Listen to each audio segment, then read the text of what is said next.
France and its Spanish ally are at war against the United Kingdom. Napoleon's Great Army, or the so-called Grande Armée, is gathered along the Channel coast, ready to invade the island. To this end, Napoleon asks the French Mediterranean fleet to head for the Caribbean to lure the powerful Royal Navy. They must then rush back to the English Channel to facilitate a military landing. But upon their return, the plan fails. The French fleet is spotted and attacked along the Spanish coast, forcing its retreat to Cadiz. But Napoleon, the recently named French Emperor and the King of Italy, has already changed his plan since the United Kingdom convinced Russia and Austria to form a new anti-French coalition. The British would finance the war. Austria sends an army to Italy and a second to Bavaria, where the Russian army would join. Napoleon then sends his great army at full speed to Bavaria in order to arrive before the Russians. He organizes a diversion by sending an army corps into the Black Forest, where the Austrians wait, ready to fight, while the main battalion of the army gets around them in the north. The Austrian army discovers, too late, that they are surrounded. 5 days later, 25,000 soldiers surrender without a fight. Meanwhile, Napoleon orders his fleet, still blocked in Cadiz, to join the Mediterranean. The French and Spanish fleets try to end the British blockade, but are destroyed by the fleet of Admiral Nelson, who dies during the battle. With this victory, the United Kingdom reaffirms its maritime supremacy.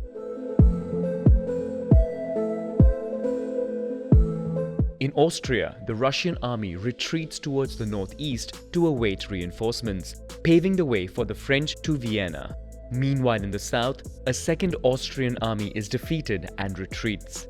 Napoleon seizes the Austrian capital. He decides to leave a big part of his army there and leaves with 60,000 soldiers to meet the army of Alexander I of Russia, which has received reinforcements from Francis II. As he is outnumbered, Napoleon decides to station his troops on the strategic plateau of Pratzen. He studies the field and devises a plan. On the evening of December 1st, as the Austro-Russian army approaches, he orders his troops to retreat, pretending to flee. The army of the Allies jumps on the opportunity and seizes the plateau for the night. The next morning, convinced that the French are retreating, 40,000 Russians charge towards the south. The outnumbered French army tries to hold them back best as they can. But further north, hidden behind the hills, the bulk of the French army launches a surprise attack and takes back the plateau. The Austro-Russian army finds itself split in two. The Russians try at all costs to take back the plateau, but fail. The army in the north is pushed back to the east, while the French surround thousands of Russian soldiers in the south. Russian troops panic and surrender, or try to escape on frozen ponds, which are targeted by French artillery fire. With the French victory complete, the Emperor of Austria negotiates peace. He loses control over the German states, marking the end of the Holy Roman Empire, which would gradually be replaced by the Confederation of the Rhine under Napoleon's protection. Napoleon appoints his brother Joseph as the King of Naples and his other brother Louis as the King of Holland. He also begins the construction of the Arc de Triomphe in Paris to celebrate future victories. Prussia dislikes French management of the German states, so comes together with other powers to form a fourth coalition against France. 3 Prussian armies enter Saxony and an ultimatum is given to the French, demanding their withdrawal to the west of the Rhine. Napoleon goes to meet them with his great army. Initial contact is established. The French immediately get the upper hand, causing the Prussian armies to turn back to Leipzig. But the French army, which is faster, catches up and positions itself between the two main armies. Napoleon then makes an error of judgment. Thinking that the great Prussian army is in the south, he sends a small army of 25,000 men to the north. They find themselves confronted by the great Prussian army of over 60,000 men. However, despite the odds, both battles are won by the French that day, opening the doors of Berlin to Napoleon.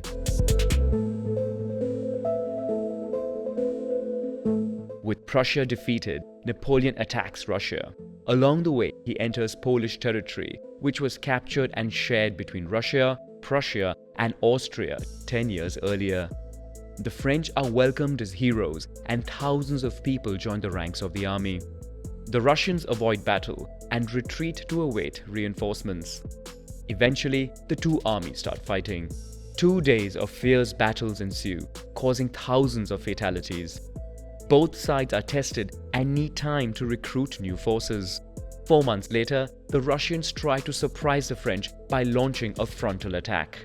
But they are repelled and chased. A second decisive battle drives the Russian army beyond the Niemen River. Exhausted by war, neither side is able to gain supremacy over the other. A peace treaty is prepared.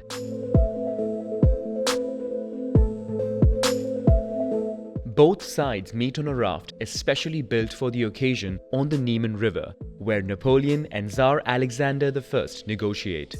According to the terms of the treaty, Prussia loses half of its territory. Its western territories are annexed to the Kingdom of Westphalia, of which Jérôme Bonaparte becomes the king. In the east, the Duchy of Warsaw is created. Allied with France, this new state could act as a strategic buffer in case of future war. Russia, on the other hand, gets the authorization to seize Finland. Finally, the two powers ally against the United Kingdom, which finds itself squeezed by French domination on the continent. Weakened by wars, the UK faces a difficult economic situation. And now, Napoleon tries to deliver a final blow by imposing a continental blockade. No European port may accept British commercial vessels. But not everyone agrees with this policy, including Portugal, a historical ally of the British. In response, Napoleon wants to invade Portugal. Its Spanish ally joins the offensive and allows French troops to cross its territory. The following month, the Franco-Spanish army seizes Lisbon, forcing the royal family to flee to Brazil. But after this victory, new French troops are sent to Spain. Napoleon begins to show a new interest in Spain, which is no longer the great power it once was. After a coup attempt orchestrated by Ferdinand against his father, King Charles IV, both go to Bayonne to ask Napoleon to resolve the situation. Meanwhile in Madrid, people rise against the French occupiers. The revolt is violently put down. Napoleon then decides to place his brother Joseph on the throne of the country, while his brother-in-law Murat gets the kingdom of Naples. The French brutality in Madrid infuriates the Spanish population. Throughout the country, militias form and organize a guerrilla warfare against the French, targeting isolated garrisons and lines of communication. The French are tortured and slaughtered. In response, French armies burn to the ground villages suspected of harboring rebels. In the years to come, France would need to constantly strengthen its military presence to try and defeat rebel strongholds. In the south, a French army is defeated. In panic, Joseph Bonaparte flees Madrid with his army. The news spreads throughout Europe, reinforcing anti-French sentiments.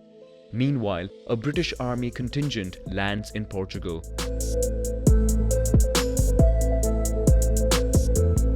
Napoleon wants to settle things himself with his great army, but fearful of being outflanked in the east, he organizes a meeting with the Tsar to try and strengthen their alliance, but in vain. He still sends part of his army to the peninsula, where the Spanish armies, divided and poorly organized, are crushed in a month. While advancing on the British army, Napoleon learns that Austria is ready to go to war. Leaving his army in Spain, he quickly heads eastwards, where the Austrian army enters Bavaria. They hope to be joined by Prussia and the Confederation of the Rhine, driven by rising German nationalism. But it would not happen. Meanwhile, Napoleon asks Russia to go to war against Austria, which it declines.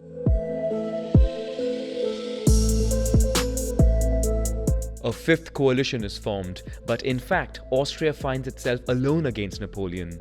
Within days, the Austrian army is divided into two. The main body manages to flee north of the Danube, leaving Vienna defenseless.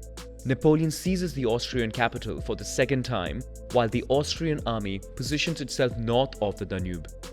To complete victory, Napoleon must find a way to cross the river, but all bridges are destroyed. He begins building bridges and attempts to cross with his army. But a powerful Austrian offensive pushes them back to the island of Lobau. This is Napoleon's first major defeat. He moves back to Vienna to strengthen his army and organize a new offensive. In one night, he makes more than 140,000 soldiers cross the Danube. Over 2 days of fierce and bloody fighting, the Austrians retreat and ask for an armistice.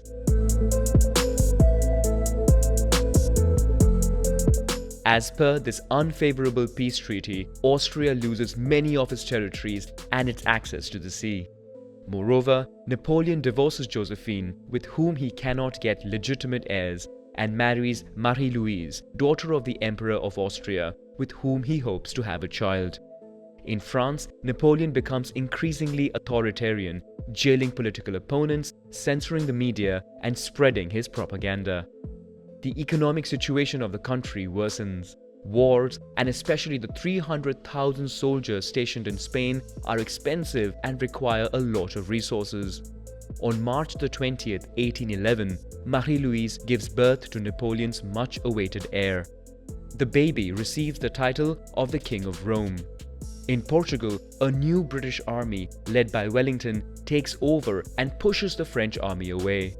The French army requests reinforcements from Napoleon, but these remain unanswered as he focuses all his strength on the Duchy of Warsaw.